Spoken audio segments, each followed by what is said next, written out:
హల్లెలూయా. ఈ దినమందు మీ అందరికీ నా హృదయపూర్వక వందనాలు. ఈ దినము ప్రత్యేకంగా మనకు ఏర్పాటు చేసినటువంటి లేఖన భాగం చదువుకుందాం. యోహాను సువార్త 2వ అధ్యాయం 10వ వచనం చదువుకుందాం. ప్రతి వాడును మొదట మంచి ద్రాక్షారసమును పోసి జనులు మొత్తుగా ఉన్నప్పుడు జబ్బురసం పోసెను. నీవైతే ఇది వరకు మంచి ద్రాక్షారసమును ఉంచుకొని ఉన్నావని అతనితో చెప్పాను. హల్లెలూయా. దేవునికి స్తోత్రం. హల్లెలూయా, హల్లెలూయా.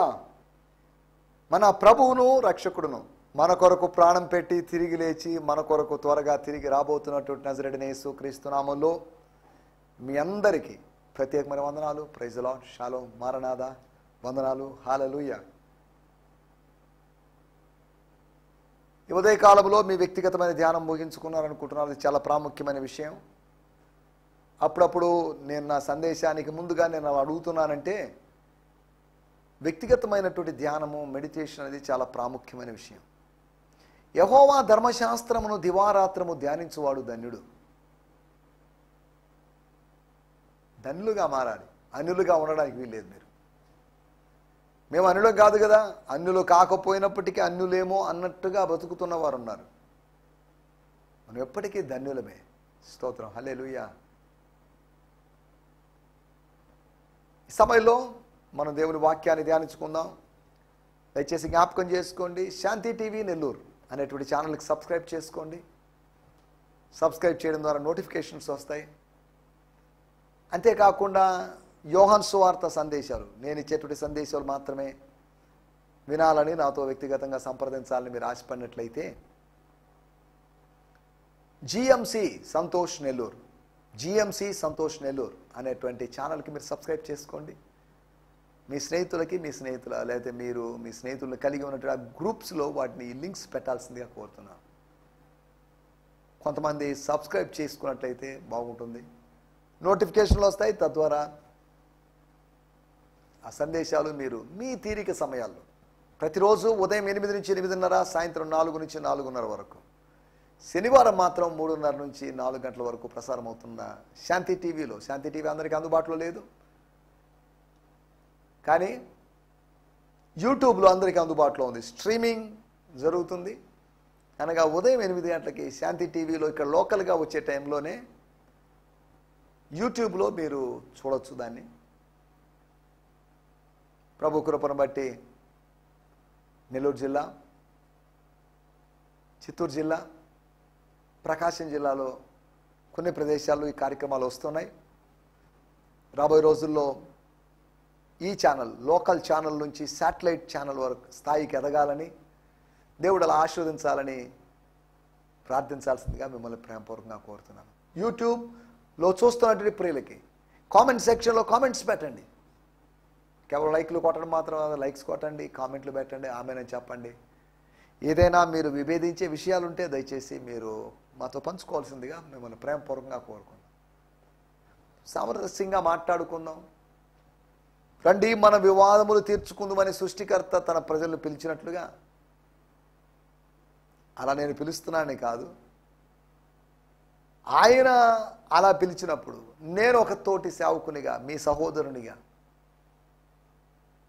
ఏమైనా ఉంటే డాక్టరల్ ఇష్యూస్ లేకపోతే మీ సెంటిమెంట్స్ని ఖండించే విధంగానో, సెంటిమెంట్స్ని బాధ పెట్టే విధంగా ఏదైనా మాట్లాడినా కానీ మీరు దయచేసి తెలియజేయాల్సిందిగా కోరుతున్నాను. నేను వీళ్ళంత వరకు విమర్శలకు దూరం అయిపోయి, విమర్శనాత్మకమైన ధోరణికి దూరం అయిపోయి, నేను ఇక్కడ ఈ శాంతి టీవీలో ఈ మన ఆయన హెచ్చవలసినదే అనేటువంటి కార్యక్రమాలు బోధిస్తున్నాననే సంగతిని మీకు జ్ఞాపకం చేస్తున్నాను. ఎన్నో విషయాలు ఉన్నాయి లోకంలో, యూట్యూబ్లో బోల్డ్ విషయాలు ఉన్నాయి. కొంతమంది ప్రశ్నలు అడుగుతున్నట్టే వద్దులండి, దయచేసి వాటిని వదిలిపెట్టేసేయండి. మీరు చెప్పేటువంటి విషయాల మీద ప్రభు కృపను బట్టి నాకు ఒక అవగాహన ఉంది, కానీ నేను మాట్లాడదలుచుకోలేదు వాటి గురించి అని చెప్పడం జరిగింది. సరే, దేవుని స్తోత్రం. హల్లెలూయా. మన మాటలకి, మనం పలికిన మాటలకి వక్ర భాష్యాలు ఇచ్చేటువంటి రోజులు ఇవి. మంచి భాష్యాలు ఎవరు మిస్ఇంటర్ప్రిట్ చేస్తారు. కాబట్టి జాగ్రత్తగా మాట్లాడదాం, జాగ్రత్తగా అర్థం చేసుకుందాం. ప్రభు మనకు సాయం చేయనుగాక. గత ఎపిసోడ్లో అనగా నిన్నటి ఎపిసోడ్లో 4 అప్పుళ్ళు. ఒకటి మరియ యొక్క జీవితంలోని దెన్, అప్పుడు ద్రాక్షారసం అయిపోయినప్పుడు మరి ఏం చేసిందని, ఆ పాత్రలో నీళ్లు ముంచినప్పుడు యేసు ఏం చెప్పాడు అని, అంతేకాకుండా ఆ పెళ్లి కుమారుడు దగ్గరికి వెళ్ళినట్లుగా ఆ విందు ప్రధాని నీళ్లు రుచి చూసినప్పుడు ఏం చేశాడు, రుచి చూసిన తర్వాత ఏం చేశాడు, అంతేకాకుండా జనులు మత్తుగా ఉన్నప్పుడు ఏం జరుగుతుంది, అక్కడ ఏం జరిగే అవకాశం ఉంది.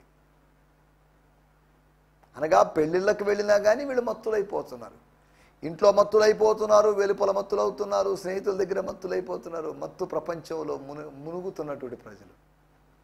సరే, దేవుని స్తోత్రం, హల్లెలూయా. అలాగా 4 అప్పుల గురించి మనం గత ఎపిసోడ్లో ఆలోచించాం. ఏదైనా మన ధ్యానం నిమిత్తమై యోహాను సువార్త 2వ అధ్యాయము 10వ వచనం, gospel according to John 2nd chapter verse 10. స్తోత్రం. 10వ వచనాన్ని చదువుకుందాం. And said to him, every host serves his best wine first until everyone has had a cup or two. Then he serves the cheaper wine. But you, my friend, you have reserved the most exquisite wine till now. దేవుని స్తోత్రం. యోహాను సువార్త 2వ అధ్యాయము 10వ వచనం. ప్రతివాడును మొదట మంచి ద్రాక్షారసము పోసి జనులు మత్తుగా ఉన్నప్పుడు జబ్బు రసము పోసెను. నీవైతే ఇది వరకు మంచి ద్రాక్షారసమును ఉంచుకుని ఉన్నావని అతను చెప్పాను. దేవుని స్తోత్రం, హల్లెలూయా. మన టైటిల్ మౌనం.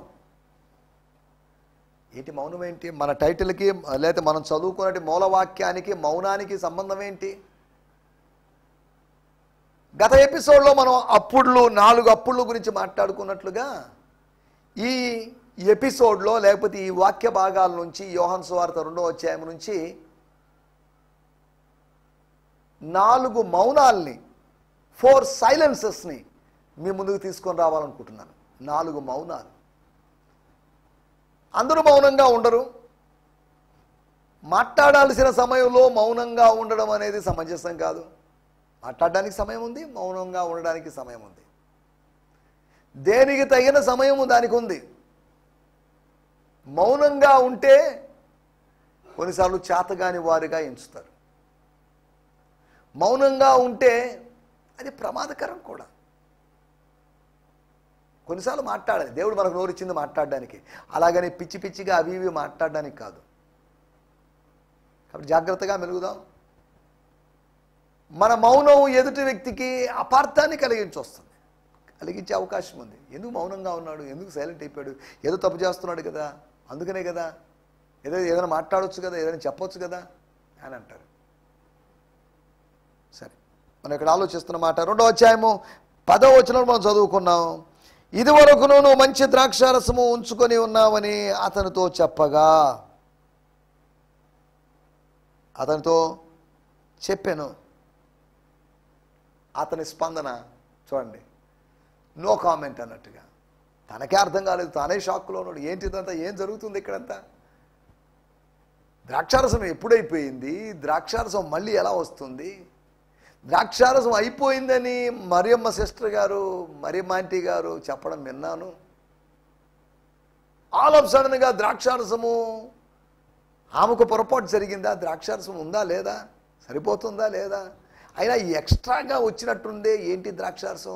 ద్రాక్షారసం అందరూ లోపల కాకుండా బయటికి వెళ్తున్నారేంటి? ద్రాక్షారసం ఏంటో మరి ఒక కన్ఫ్యూజన్.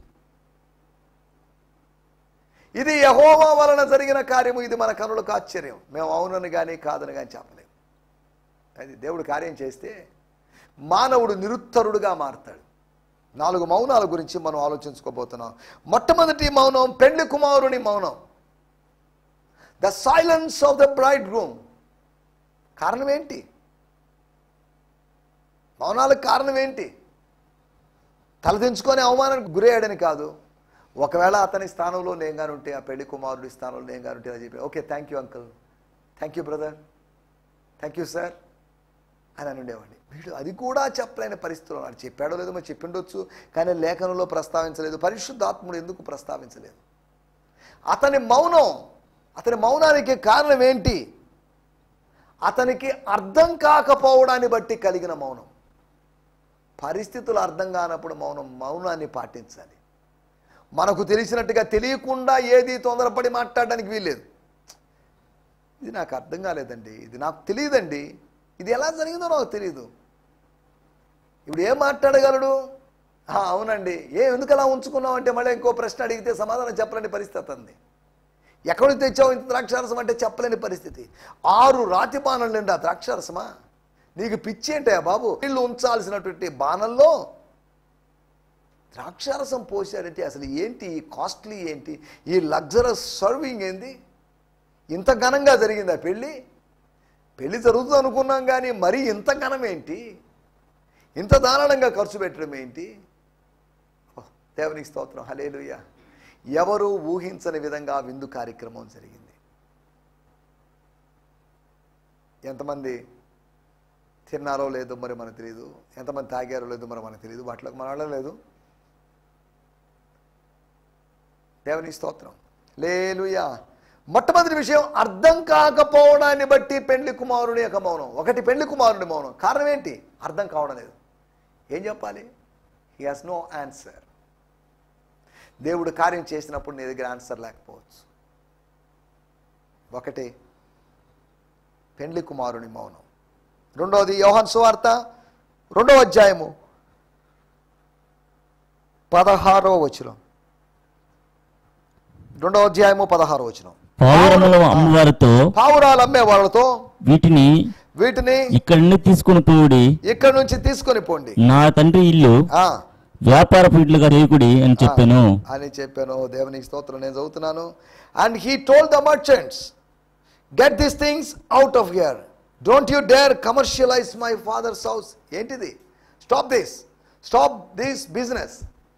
ఈ వ్యవహారాలు, ఈ వ్యాపార వ్యవహారాలు, ఈ లావాదేవీలు ఆపండి. ఇక్కడ స్టాప్ ఎవ్రీథింగ్ హియర్. ఇక్కడ బిజినెస్ ఆపండి అని ప్రభువు చెప్పడానికి చూస్తున్నాం. అప్పుడు వర్తకులు లేకపోతే ఆ పావురంలు అమ్మేవాళ్ళు ఏం మాట్లాడలేకపోయారు. కారణం ఏంటి? తీసుకొని పొండినప్పుడు, లేదండి మేము ఈరోజు కాదు, మాకు కొద్దిగా టైం ఇవ్వండి, మాకు 2 రోజులు టైం ఇవ్వండి, 3 రోజులు టైం ఇవ్వండి. ఆల్ ఆఫ్ సడన్ అసలు ఎవరయ్యా నువ్వు, వచ్చి నీకు ఇవన్నీ నిన్ను ఎవడు చేయమన్నాడు అని అడగలేదు. అసలు వాళ్ళు మాట్లాడలేదు. వాళ్ళు ఊహించనటువంటి సంఘటన. అది ఊహించనటువంటి సంఘటన దేవాలయంలో జరిగింది. కొంతకాలంగా, కొన్ని సంవత్సరాలుగా జరుగుతున్న వ్యాపారానికి అకస్మాత్తుగా ఒకరోజు స్వస్తి పలకడం అంటే చిన్న విషయం కాదు. సంవత్సరాల తరబడి మనలో పాతుకుపోయినా, మనలో నాటుకుపోయినటువంటి స్వభావానికి విరుద్ధంగా మనం ప్రవర్తించడం అనేది చాలా కష్టమే. కానీ ప్రభు మనకు సాయం చేస్తాడు. నీ అలవాటును మార్చుకోవడానికైనా, లేదా నీ జీవితంలో ఒక కొత్త మార్పులోకి ముందుకు సాగాలన్నా కానీ దేవుడు సహాయం చేస్తాడు. మొట్టమొదటి విషయం, అర్థం కాకపోవడాన్ని బట్టి పెళ్లి కుమారుడు మౌనం వహించాడని చెప్పుకున్నాం. రెండో విషయము, అపరాధ భావన తమలో ఉండడాన్ని బట్టి, గిల్టీ కాన్షియస్, వాళ్ళ మనస్సాక్షి వాళ్ళని గద్దించడాన్ని బట్టి. పావురము అమ్మవారు ఏం మాట్లాడలేకపోయారు. మా దేవాలయం మేము చూసుకుంటాం, మీకెందుకండి ఇవన్నీ అని యేసును వ్యతిరేకించిన వాళ్ళు ఎవరు లేరు. యేసుకి ఎదురు చెప్పిన వాళ్ళు లేరు. దేవుని స్తోత్రం. రెండో విషయము, మనం ఆలోచిస్తున్న విషయము, అపరాధ భావాన్ని బట్టి ఆ వర్తకులు ఏం మాట్లాడలేదు. మనలో ఉన్నటువంటి ఆ గిల్టీ కాన్షియస్ని బట్టి, అపరాధ భావాన్ని బట్టి మౌనంగా ఉండాల్సి వస్తుంది. మనం మాట్లాడలేని పరిస్థితి ఏర్పడుతుంది. మూడో విషయాన్ని నేను మీకు జ్ఞాపకం చేస్తాను. యోహాను సువార్త 2వ అధ్యాయము 17వ వచనం. యోహాను సువార్త 2వ అధ్యాయం 17వ వచనం. నీ ఇంటిని గూర్చిన ఆసక్తి నన్ను భక్షించునని రాయబడినట్టు జ్ఞాపకం చేసుకున్నది. దేవుని స్తోత్రం, హల్లెలూయా. వాళ్ళు జ్ఞాపకం చేసుకున్నారు అని రాయబడింది, కానీ వాళ్ళ పైకి ఏం చెప్పలేదు. అవునండి, మా ప్రభువు, మా బోధకుడు చేస్తుంది కరెక్ట్, అసలు ఎవరు మీరంతా, ఎందుకు ఇదంతా? వాక్యంలో ఇలా ఉంది కదా, కాబట్టి మా ప్రభు చేసింది తప్పేం కాదు, మా ప్రభు చేసింది రైట్. వెళ్ళిపోండి, మీరు వెళ్ళిపోతారా లేదా అని యేసు ఒక బల్ల పడగొట్టినప్పుడు వీళ్ళు కూడా బల్ల పడగొట్టొచ్చు. కానీ నిశ్చేష్టులై, నిరుత్తరులై వాళ్ళు అక్కడ సైలెంట్గా ఉండిపోయారు. దేవునికి స్తోత్రం. దైవ కార్యాలు నిన్ను ఘనీభవింపజేస్తాయి, నిన్ను స్తంభించేటట్టు చేస్తాయి. షాక్. ఓహ్, ఏంటిది? నిన్ను ఒక శిల సమానంగా మార్చేటువంటి అవకాశం ఉంది. రెండో విషయం, అపరాధ భావాన్ని బట్టి వాళ్ళు ఏమి మాట్లాడలేకపోయారు, మౌనంగా ఉండిపోయారు. మూడో విషయం మనం ఆలోచించాం, వారికి ఉన్నటువంటి అధైర్యాన్ని బట్టి శిష్యులు ఏం మాట్లాడలేదు. స్తోత్రం. ధైర్యంగా ఉన్నవాళ్ళైతే, పిరికి వాళ్ళు కాకపోతే నేరుగా వచ్చి, హలో, అవునండి, మా ప్రభువుతో కలిసి మేము ఈ ప్రక్షాళన చేస్తున్నాం కాబట్టి సూచక్రియలు అడగొద్దు, ఏమడగొద్దు, మా ప్రభు చేసింది కరెక్ట్ అని ప్రభు పక్షాన ఉండి ప్రభు పక్షాన వాదించలేనటువంటి శిష్యులు మౌనంగా ఉన్నారు. వాళ్ళు జ్ఞాపకం చేసుకున్నారంటే మాట్లాడారని కాదు, వాళ్ళ మనసులో ఆలోచించారు. ఓ, ఇది పలాంది కదా, ఇది పలాని వాక్యం కదా, కీర్తన గ్రంథం 69:9తో కనెక్ట్ అయింది కదా అని వాళ్ళకి స్ఫురించింది, వాళ్ళ మైండ్లోకి వచ్చింది. ఒకవేళ వాళ్ళు గుసగుసగా, హలో, ఇది కరెక్టేగా, కీర్తన 69:9 నెరవేర్పే కదా అన్నట్టు మాట్లాడుకొని ఉండొచ్చు. కానీ బహిరంగంగా వాళ్ళు ఏం మాట్లాడలేదు. లేదండి, మీరు ఇలా చేయడం కరెక్ట్ కాదని ఖండించి చెప్పలేని పరిస్థితి. సరే, దేవుని స్తోత్రం, హల్లెలూయా. ఒకటి మనం ఆలోచించాం, పెళ్లి కుమారుని యొక్క మౌనం. రెండోది వర్తకుల యొక్క మౌనం, అపరాధ భావాన్ని బట్టి. మూడోది అధైర్యముతో ఉన్నదాన్ని బట్టి, అధైర్యపు అనుభవంతో ఉన్నదాన్ని బట్టి శిష్యులు ఏమీ మాట్లాడలేకపోయారు. ఏం మాట్లాడితే ఏం తలనొప్పి వస్తుందా అని. స్తోత్రం, హల్లెలూయా. నాలుగో విషయాన్ని నేను మీకు జ్ఞాపకం చేస్తాను, అనగా నాలుగో మౌనం. ఒకటి పెళ్లి కుమారుని మౌనం, రెండోది వర్తకుల మౌనం, మూడోది శిష్యుల యొక్క మౌనం. నాలుగో విషయాన్ని నేను మీకు గుర్తు చేస్తాను. యోహాను సువార్త 2:21. స్తోత్రం. అయితే ఆయన తన శరీరం దేవాలయం గూర్చి ఈ మాట చెప్పెను. ఒక మాట చెప్పాడు. ఏ మాట? 20వ వచనం. యూదులు ఈ దేవాలయం 46 సంవత్సరములు కట్టిరే, నీవు 3 దినముల్లో దాన్ని లేపుదువా అని అడిగిరే. స్తోత్రం. సూచక్రియ చూపించమని వాళ్ళు అడిగారు. ఇప్పుడు ఎస్, చూపిస్తాను. చూపించడానికి స్వర్గం నుంచి సామర్థ్యం పొందుకున్నాను. I'm ready to do a sign, but do one thing, you destroy the temple. మీరు పడగొట్టండి, నేను పునర్నిర్మాణం చేస్తాను. మీరు పడగొట్టండి, నేను కడతాను. దేవుని స్తోత్రం. ఆయనే పడగొట్టుకొని ఆయనే నిర్మించుకోలేడా? పునర్నిర్మించుకోలేడా? నిర్మించుకోగలడు. కానీ దాంట్లో ఆ పద్ధతిలో మనుషులని భాగస్వాములు చేయాలి. తన పనిలో ఆయన మనుషుల్ని భాగస్వాములు చేస్తున్నాడు. అనగా ఆయన తోటలో మనల్ని పనివాళ్ళుగా పెట్టాడు. ఒక వ్యక్తిని 6 గంటలకి, ఒక వ్యక్తిని 9 గంటలకి, ఒక వ్యక్తిని 3 గంటలకి, ఒక వ్యక్తిని 5 గంటలకి, ఒక వ్యక్తిని 6 గంటలకు, లేదా 6 గంటలకు, 5 గంటల లాస్ట్. ఎవరిని ఎప్పుడు పిలిచాడు, ఏ పనికి పెట్టుకున్నాడు, దట్స్ ఎ మిస్టరీ. సరే, ఇప్పుడు దాంట్లోకి వెళ్ళలేదు, మనం ఆలోచిస్తున్నట్టు విషయాలు. మౌనం, పెళ్లి కుమారుని మౌనం. రెండోది మనం వర్తకుల యొక్క మౌనం. మూడోది మనం ఆలోచించినట్టు విషయం. స్తోత్రం, స్తోత్రం, శిష్యుల యొక్క మౌనం. నాలుగో విషయాన్ని నేను చూపించేసి ముగించేస్తాను. యోహాను సువార్త 2:21. Gospel according to John 2nd chapter verse 21. అయితే ఆయన తన శరీరమును దేవాలయం గూర్చి ఈ మాట చెప్పెను. ఎస్, అయితే యేసు ప్రభువుల వారు చెప్తుంది వేరు, వీళ్ళు అడిగింది వేరు. అనగా ఆయన ఒకటి చెప్పాడు, వీళ్ళు ఒకటి అడుగుతున్నారు. ఆయన చెప్పిన దాన్ని వాళ్ళు సరిగా అర్థం చేసుకోలేదు. ఈ రోజుల్లో కూడా యేసు ప్రభు చెప్పింది అర్థం చేసుకోవడం లేదు. ఆయన చెప్పిన మాటలు అర్థం చేసుకుంటే ఎంత దీవెన. దేవుని స్తోత్రం. హల్లెలూయా. ఒకటి అర్థం కాకపోవడాన్ని బట్టి పెళ్లి కుమారుడు మౌనంగా ఉన్నాడు. రెండోది అపరాధ భావాన్ని బట్టి ఆ వర్తకులు, వ్యాపారస్తులు, అయితే ఆ పావురములు అమ్మువారు, కుక్కలు మార్చువారు, ఇది రాయబడిన విషయం.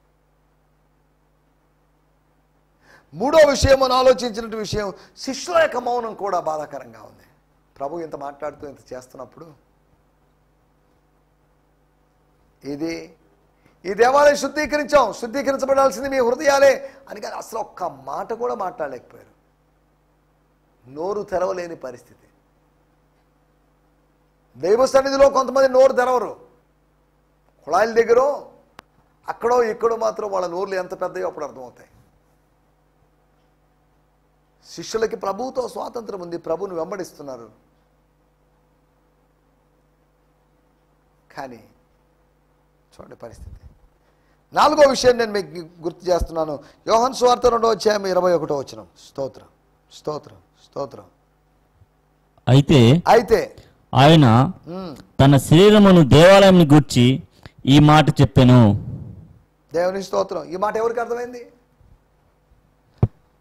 కొన్ని వందల మంది, పండగ సందర్భం హడావిడిగా ఉంది, వాతావరణం అంతా, అక్కడ వారికి అర్థం కాలేదు. కానీ శిష్యులకి ఏదో సంథింగ్, ఏదో ఏంటిది, ఈయన తన శరీరమును దేవాలయం గురించి మాట్లాడుతున్నాడు.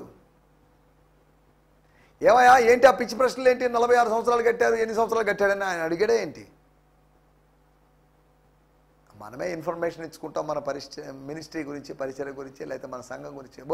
మా సంఘం అంత ఇంత కాదండి, మా సంఘంలో రక్షింపబడిన వాళ్ళండి, మా సంఘంలో అన్ని జనులుగా ఉండి రక్షింపబడిన వారేనండి అని ఇలా వేరు వేరు అభిప్రాయాల్ని వ్యక్తం చేస్తూ మాట్లాడుతున్నారు. వాటిలోకి మనం లేదు. స్తోత్రం. మనం ఆలోచిస్తున్నటువంటి నాలుగో విషయము, అర్థం చేసుకోకపోవడాన్ని బట్టి ఆయన మౌనంగా ఉన్నాడు.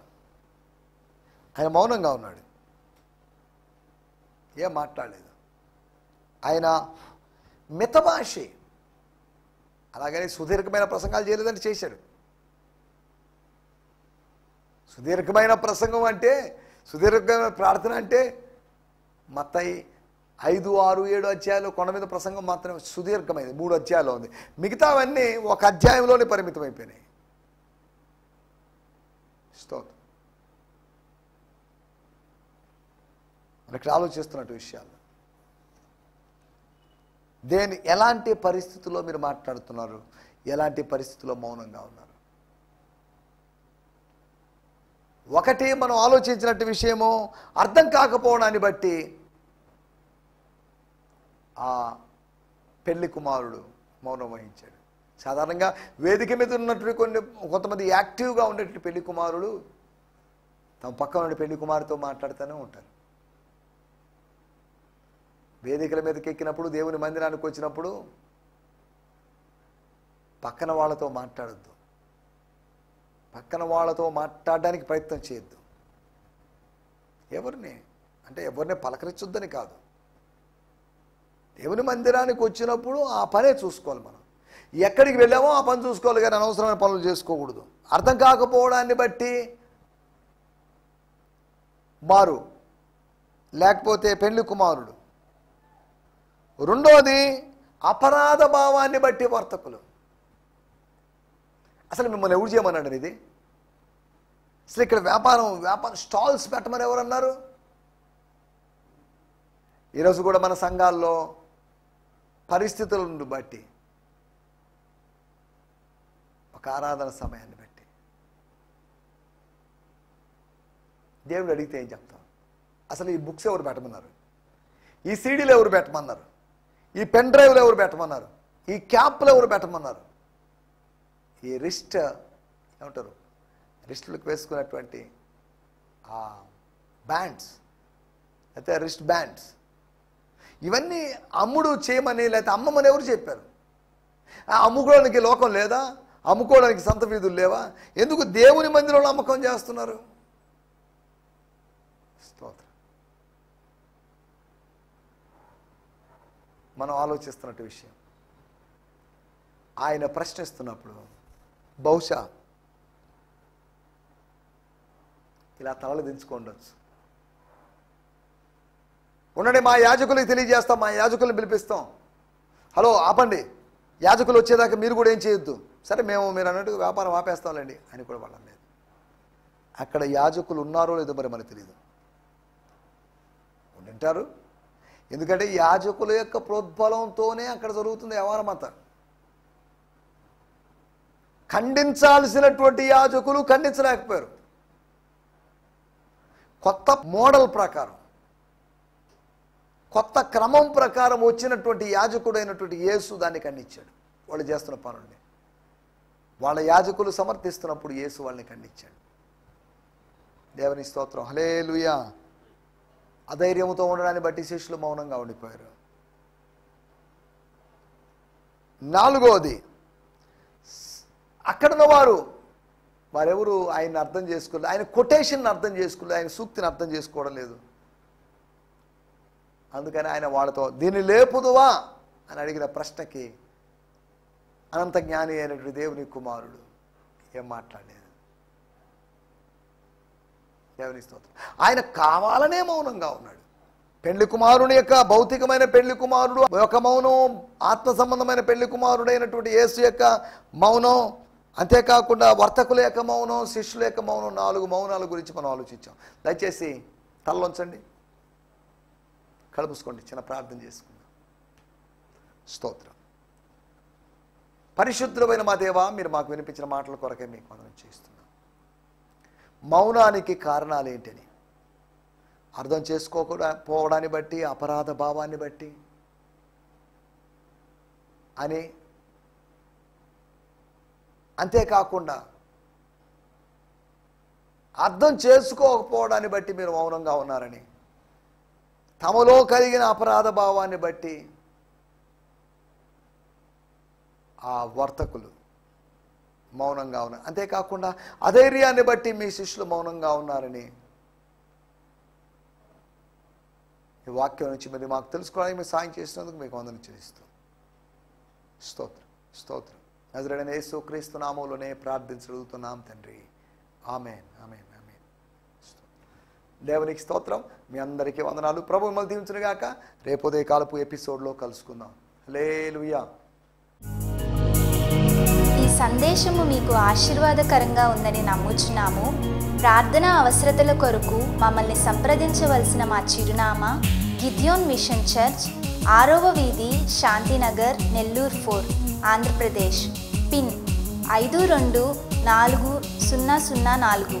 మా ఫోన్ నంబర్లు 7036443613 మరి ఒక నంబర్ 9392293010.